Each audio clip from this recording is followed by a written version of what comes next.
Hi, Mark here, and you're tuning into session number 24 of the Epic Personal Trainer podcast.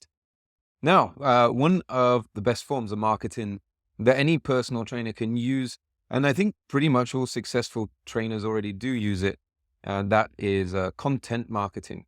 So content marketing is, kind of an essential part these days of a trainer's job since, YouTube and especially smartphones and all the social media apps came out. So I guess it's probably been about 10 years or so, maybe a bit more.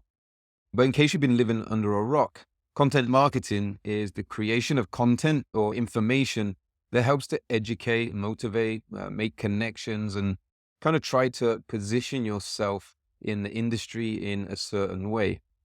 Now, I'm 100% sure you are a consumer of content marketing because that's exactly what this podcast is. And I'm pretty sure that you listen to other podcasts as well, or watch YouTube videos, or read blogs and that kind of thing. So as a trainer, getting into content marketing, if you haven't already, is a great move to help you establish and grow your personal training business. So let's dig into why you should be creating and give some tips on what to do and help market yourself. So first off, it's a great way to build relationships.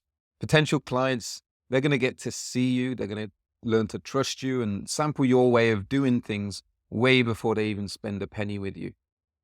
They can get to know you and view you as an expert that can really help them with the issues that they might be having. But it also helps you to build relationships with other creators as well, other experts that maybe complement you and your business so you can find new ways to work together and help to grow your businesses together. When people see you as an expert, that can really help them achieve their goals, whether their goals are in business or with their fitness goals, then they're more likely to hire you. Now, this is pretty much what this mega famous marketer, Jay Abraham, talks about with his strategy of preeminence. So that is about positioning yourself as the go-to expert in your area so that you can become the obvious choice for people to work with. So you can work towards this by consistently producing really high quality content that is highly relevant to your audience and you're promoting yourself as the expert. Now, to do this, you're going to need to know who your audience is so you can make all your content relevant to that person. So it's going to really speak to them in their current position. All right. And that brings us to number 2 for content marketing, which is knowing who your ideal client is. Now, I've already talked about this in session number 9, so go and check that out. There's a link in the show notes. But this strategy really needs you to niche down so that you're helping a certain type of person with a specific goal so that you can really connect to your audience over that one thing. And it's also going to help you make that space within the industry your own. Your content needs to always keep in mind your ideal client when you're creating it so that you can keep asking yourself, is this actually going to help that person, my ideal client? If it is, then carry on creating. If not, stop, have a think, get some other ideas.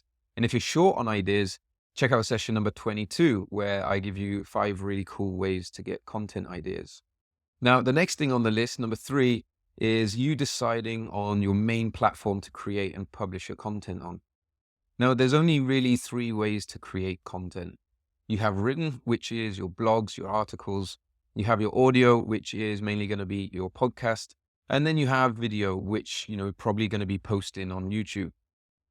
Social media sites and the posts that you put on them are generally going to be made up of short form videos or posts which are basically written, but with the addition of, 1 or more images. So there's still only really 3 ways to create. Now, one way to decide on which platform to use is by looking at how do you consume content. So if you mainly watch YouTube videos, then you're going to be more familiar with that platform and how the system works and that kind of thing. And if you read blogs and articles all the time, then maybe that's going to be a good place to start for you. Just remember that this is going to be your main platform, not necessarily your only platform. And I'll tell you why in a little bit. Now, I create on a podcast, partly because this is the main form of content that I listen to myself, that I consume. I probably listen to around 2-3 hours a day, but there are a couple of other reasons why I stuck with podcasts, and you're going to also need to think about these as well. So I also chose podcasting because I know that my target audience listens to podcasts. There's no point in creating content for a platform, no matter how much you like it, if your audience is not there. Next, you maybe need to think about what you're comfortable with.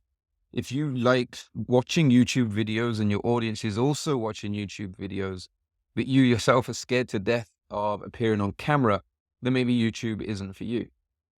Like for me, writing blogs feels a bit boring and it can take a really long time to write. Video needs some extra equipment that can cost money, and I also know editing videos can be a real pain in the ass and quite time consuming.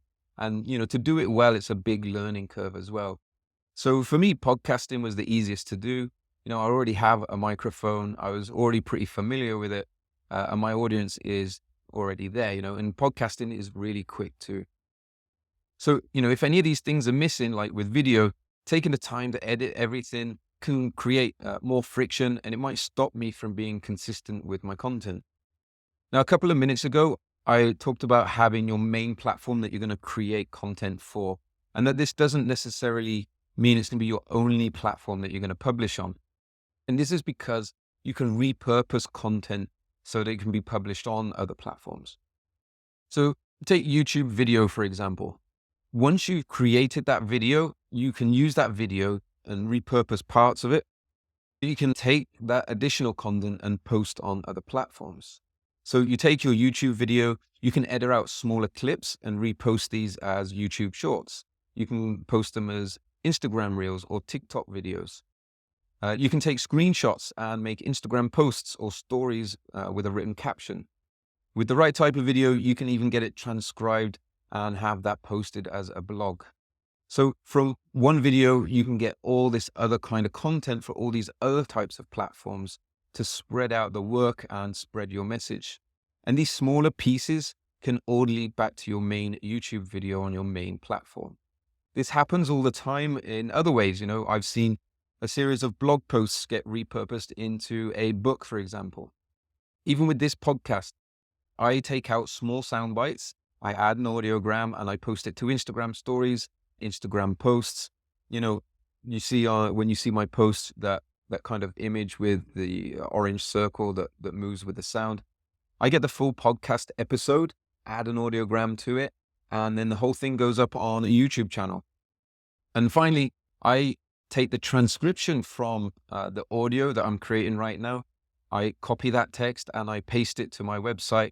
And, that acts as show notes, or really what it is a blog post that Google can search and show when people are either searching for my content specifically, or when they ask a question that my content can help them out with, or at least when Google decides that.